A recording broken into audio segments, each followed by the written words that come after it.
그 유명한 양털 시험 이야기입니다. 양털 시험, 기도원을 잘 모르시는 분들도 기도원의 300명의 용사하고 양털 이야기는 다 한 번쯤 들어보셨고 또 아실 거라고 생각해요. 이 기도원의 양털 시험 이야기는 두 가지 관점이 다 존재합니다. 하나는 이런 기도원에 대해서 비판하는 관점이에요. 기도원이 이렇게 하나님을 믿지 못하고 의심하는 행동을 하는 것은 잘못됐다 이렇게 생각해서 이런 행동은 우리 신앙 생활에서 지양해야 되는 거다, 하지 말아야 할 행동이다, 이렇게 비판하시는 분들이 있어요. 그런데 이제 이런 비판하는 시각을 갖고 있는 쪽도 일리는 있지만, 그러나 한편 생각해 보면 하나님이 화를 내시지 않고 다 응답해 주시잖아요. 또 기도원이 하나님 앞에 이렇게 요청했을 때 하나님이 잘못됐고 그것이 정말 기도원에게 있어서 죄라면 하나님이 어떻게 너가 나에게 시험할 수 있느냐라고 하나님께서 엄히 꾸짖을 법한데 그렇게 하지 않으세요. 하나님은 기도원이 요청한 대로 다 응답해서 기도원에게 나타내시죠, 자기 자신을. 그러니까 비판하는 시각도 정답은 아닌 것 같아요. 그런가 하면 정반대편에 이 기도원의 양털 시험, 이건 하나님이 허락하신 거야 라고 생각을 해서 이것을 그대로 모방하는 사람들도 있습니다. 예를 들자면 어떤 직장에다가 지원서를 냈어요. 그러면 이렇게 하나님께 기도하는 거죠. 하나님, 제가 오늘 직장에 지원서 이력서를 냈습니다. 오늘 안으로 전화가 오면 하나님이 보내신 줄로 알겠습니다. 오늘 전화가 안 오면 안 된 걸로 생각하고 다른 데 넣겠습니다. 뭐 이렇게 이걸 양털 시험을 다른 데다가 이렇게 적용을 해서 그대로 모방을 해보는 것이죠. 이 관점도 사실은 올바르지 못하다고 봅니다. 왜냐하면 마태복음 4장에 예수님이 시험 받으시는 장면이 나오잖아요. 그죠?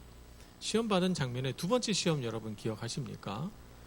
사단이 예수님을 거룩한 성, 곧 성전 꼭대기에 세워놓고 성경 말씀을 인용해서 예수님을 시험합니다. 시편에 보니까 하나님께서 천사들로 그 발을 받들어서 조금도 다치지 않게 하리라. 그러니 하나님이 그렇게 너가 만약 하나님의 아들이라면 하나님이 너를 그렇게 보호하시는지 보호하지 않으시는지 뛰어내려 보라, 이렇게 유혹을 합니다. 그랬더니 예수님께서 뭐라고 대답하시죠? 양털 시험하고 비슷하잖아요. 그랬더니 예수님께서 기록되었으되 주 너의 하나님을 시험하지 말라라고 말씀하시면서 사탄의 시험을 물리치십니다. 그러니까 하나님을 시험하는 것은 옳지 못한 일이에요. 그러니까 우리가 어떤 일을 해놓고 하나님께서 이렇게 보여주시면 제가 된 줄로 알고 저렇게 보여주시면 안 된 줄로 알겠습니다. 저기 마주오는 저 여학생이 저에게 와서 말을 걸면 하나님 주신 짝으로 알고 말을 안 걸고 지나가면 아닌 줄로 알겠습니다. 뭐 이런 식의 어떤 점치듯이 하나님의 뜻을 분별하려고 하는 행동은 대단히 잘못된 행동이라고 볼 수 있습니다. 그러니 이렇게 양털 시험을 이해해서도 안 되겠다고 말씀을 드립니다. 자, 그렇다면 기도원은 양털 시험을 왜 했고 하나님과 기도원 사이 도대체 이 양털 시험이라고 하는 것이 어떤 역할을 했으며 그것을 통해서 기도원이 정말 알고자 했던 것은 무엇일까라고 하는 것을 오늘 생각해 보려고 하는 것입니다. 많은 분들이 오늘 기도원 사사기 6장의 말씀을 놓고 생각하기를, 기도원이 물어본 것은 내가 이 미디안 족속과 전쟁을 벌였을 때 미디안 족속을 이길 수 있겠습니까? 못 이기겠습니까? 이렇게 물어본 줄로 알아. 양털 시험을 승리할 것인가 아닌가. 그런데 사실 문맥을 가만 살펴보면 기도원은 그 부분에 대해서 의심이 없어요. 승리할 줄 확신하고 있어요. 오늘 읽어본 33절에서 35절 말씀에 보면 미디안 족속들이 연합군대를 이끌고 와서 맞은편에 진을 쳤잖아요. 확신이 없다면, 여러분이 기도원이라면 마음에 확신이 없다면 어떻게 하겠어요? 주저하겠죠. 머뭇거리겠죠. 망설이겠죠. 뭔가 행동에 확신이 안 나타나겠죠. 두렵고 불안해서 어떤 행동들을 과감하게 하지를 못해요. 근데 어떻게 합니까? 기드온이 34절 여호와의 영이 기드온에게 임하시니 기드온이 나팔을 불매라고 되어 있어요. 여호와의 영, 곧 성령이 그에게 기름 부어줘서 그가 확신에 차서 나팔을 불었어요. 그래서 사람들이 그에게로 이 이름 없는 청년에게로 오기 시작합니다. 그래서 그와 함께 협력할 아비에셀이라고 하는 사람도 오고, 그리고 각 지파에다가 사자들을 보내서 군사를 모집합니다. 확신이 없는 사람이 이렇게 합니까? 확신이 없다면 이렇게 과감하고 확신에 찬 결정들이나 선택을 할 수가 없어요. 더군다나 그 앞에 그는 바알 제단과 아세라상을 무너뜨리고 사람들에게 그 제단을 허물었다고 죽임당할 뻔하잖아요. 아버지가 보호해주지 않았다면 그거 어떻게 될지 몰랐어요.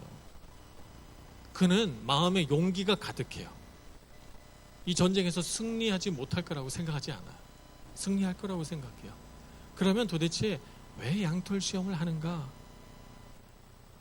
그 이유는 하나님을 알기 원했기 때문입니다.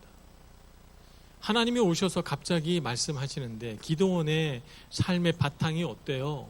아버지가 그랬듯이 우상 숭배도 하고 바알 신도 섬기고 아세라 신 앞에서도 절하고 그리고 하나님께도 제사했던 혼합 종교 형태를 띠고 있었단 말이에요. 그에게 있어서는 하나님은 이 많은 신들 가운데 한 분이시라고 이렇게 생각한 거예요. 근데 그 하나님이 다른 신은 신이 아니요 나만 하나님이다 이렇게 계시하신 거잖아요. 그래서 기드온의 삶 경험에서는 그것이 굉장히 독특하고 특별한 경험이에요. 하나님을 정확하게 알지 못한 채 지금 따르고 있는 거예요. 그래서 양털 시험을 통해서 기드온이 정말 원했던 것은 하나님이 어떤 분이신지 저에게 계시하여 주세요. 제가 하나님께 부르심 받아 하나님의 일을 하고 있지만 제 마음 가운데 정말 불안하고 두려운 것은 제가 하나님을 모릅니다. 하나님에 대한 지식이 없어요. 하나님이 어떤 분이신지 저는 경험하지 못했습니다. 그러니 하나님 저에게 계시를 내려주사 나로 하여금 하나님이 어떤 분인가를 잘 알고 확신 있는 사람이 되게 해주소서라고 하는 것이 기드온의 마음인 것입니다. 하나님의 지식의 부족함을 깨닫고 그것을 양털 시험을 통해서 부족함을 해소해 나가려고 하는 것입니다. 우리가 신앙생활을 하면서 모태신앙으로 신앙생활을 하든 하나님을 우리가 중간에 하나님을 믿고 회개하고 주님 앞에 돌아온 사람이든 꼭 인생을 살면서 한 번쯤은 하게 되는 질문이 있어요. 그게 뭐냐면 정말 하나님은 계실까라고 하는 것입니다. 정말 하나님은 살아계신 분이신가? 하나님은 정말 계신 분이신가? 내가 혹시 부모님이 만들어낸 하나님을 내가 그냥 무의식 중에 따르고 있는 건 아닐까? 하나님이 살아있다고 자꾸 교회에서 얘기하니까 내가 세뇌당하고 있는 건 아닐까? 정말 하나님은 살아계셔서 나와 함께 하시고 나에게 역사하시고 나에게 관심 있으시고 나를 사랑하시고 내 인생에 정말 하나님이 역사하시는 것일까라고 하는 부분에 대해서 한 번쯤은 다 질문을 해봅니다. 이 부분에 대한 확신이 없으면 우리가 하나님을 의지하기가 굉장히 어려워요. 이 부분에 있어서 흔들리는 사람은 열심히 신앙생활하다가 또 세상으로 갔다가 세상에서 실패하면 이게 아닌가? 하나님 앞에 다시 돌아와서 하나님 회개합니다. 잘못했습니다. 붙들어 주세요. 근데 하나님 잘 안 붙들어 주잖아요.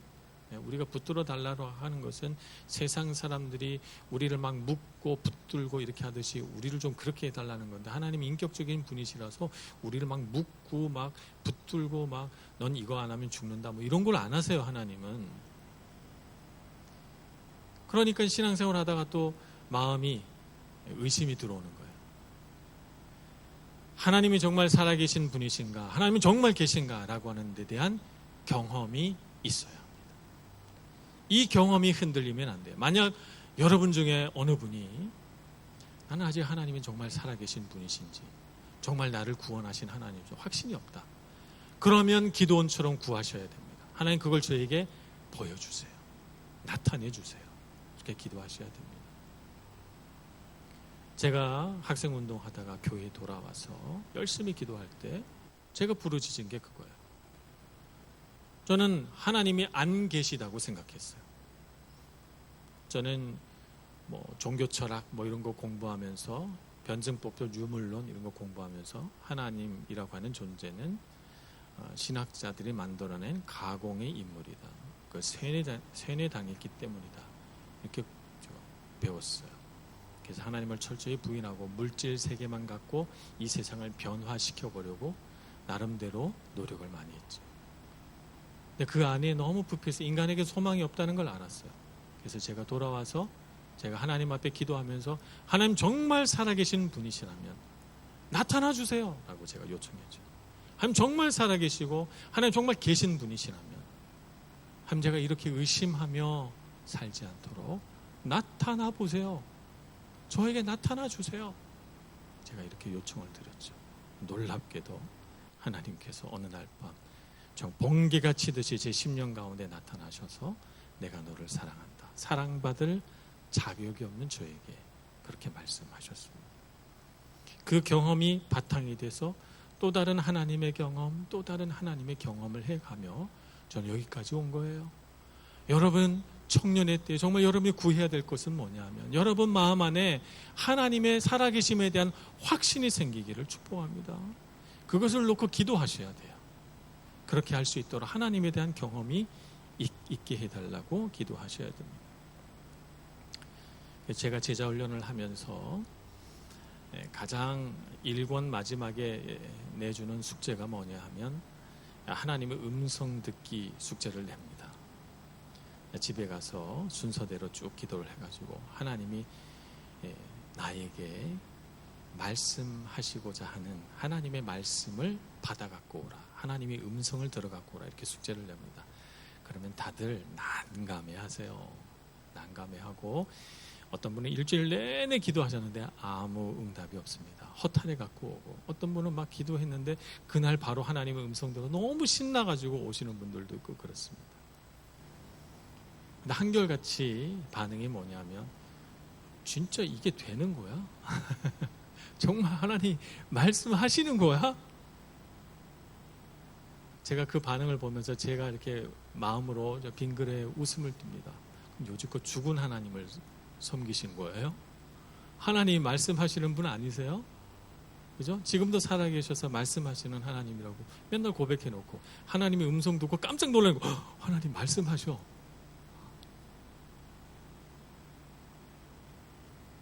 하나님 우리에게 얼마든지 말씀하실 수 있는 분이심을 믿습니다. 그래서 하나님을 의심하지 마시기를 바랍니다.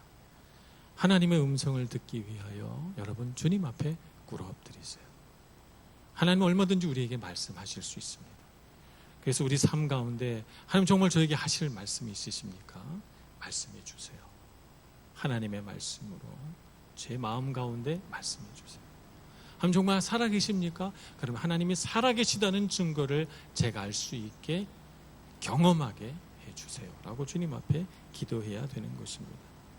그래서 우리의 삶 가운데 확신이 부족해서 하나님에 대한 지식이 부족해서 하나님에 대한 경험이 부족해서 방황하는 일이 다시는 없도록 하나님을 믿고 신뢰하고 경험하며 일평생을 살아갈 수 있도록 간구해야 되는 것이죠.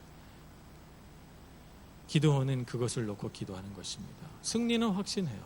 그런데 자기 마음속에 자꾸 하나님에 대한 확신이 부족해지니까 하나님을 더 경험하기 원하는 것이죠.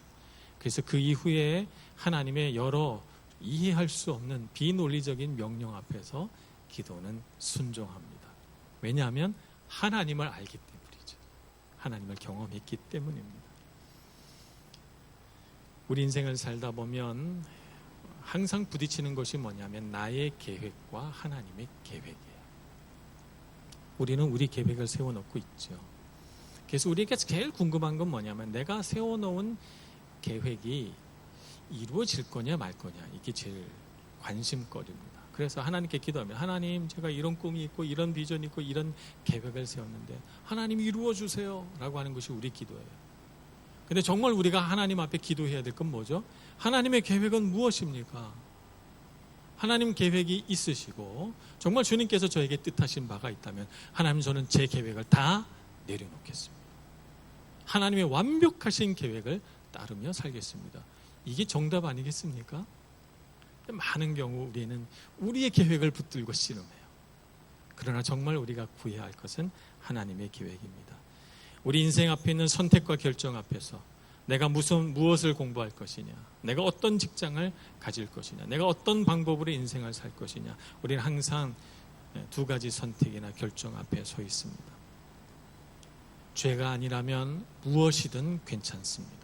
하나님은 어떤 길로든 우리를 잘 인도해 가실 것이기 때문이죠. 그래서 우리는 빌립보서 4장 말씀을 깊이 마음에 새겨야 합니다. 빌립보서 4장에 뭐라고 말씀하셨어요? 4장 11절부터 13절. 어떠한 형편에든지 나는 자족하기를 배웠노니 나는 비천에 처할 줄도 알고 풍부에 처할 줄도 알아.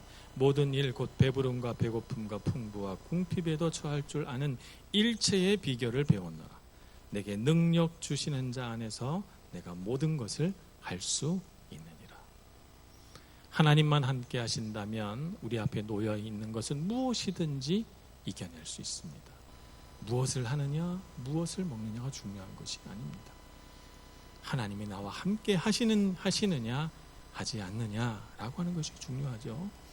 하나님 안에서 어떤 어려움이든 이겨내시고 하나님 앞에서 어떤 선택의 순간에도 불안해하거나 두려워하지 마시고 하나님이 함께 하심으로 나의 선택과 결정에 복 주시고 내가 어디로 가든지 하나님께서 선하게 인도해 가실 거라고 믿고 하나님을 신뢰하시는 여러분들 되시기를 축복합니다. 그래서 우리가 인생의 어떤 전환점마다 하나님 앞에서 우리가 기념비를 세우는 것이죠. 하나님, 오늘 여기까지 저와 함께 하셨군요. 거기에 에베네셀, 도움의 돌을 세우고 또 우리 인생의 어떤 결정과 선택을 하게 됐을 때 하나님, 여기서 저를 도우셨군요. 거기에 또 에베네셀, 도움의 돌을 세우면서 우리 인생을 하나님을 경험한 그 경험의 기념비가 세워지는 인생으로 만들어가는 여러분들 되시기를 바랍니다. 그래서 우리가 우리 인생을 이야기할 때 먼 훗날 나의 삶 가운데 하나님이 이렇게 일하셨고 이렇게 역사하셨고 이렇게 나를 도우셨다고 말할 이야기거리가 많은 여러분들 되시길 축복합니다. 기도하겠습니다. 하나님, 우리에게 은혜 베풀어 주시고 연약한 저희들의 손을 붙드셔서 기드온에게 하시듯 우리에게 역사하시고 우리에게 하나님의 살아계심을 계시하여 주시니 감사합니다. 우리가 주님을 충분히 신뢰할 때까지 하나님 우리에게 계시하여 주시옵소서. 우리에게 보여주시고 우리가 깨달아 알게 하여 주옵소서. 하나님, 우리와 함께 하심으로 두려워하지 않게 해주시고 주저하지 않게 해주시고 믿음의 확신을 가지고 살아가도록 저희들을 인도하여 주옵소서. 예수님의 이름으로 기도합니다. 아멘.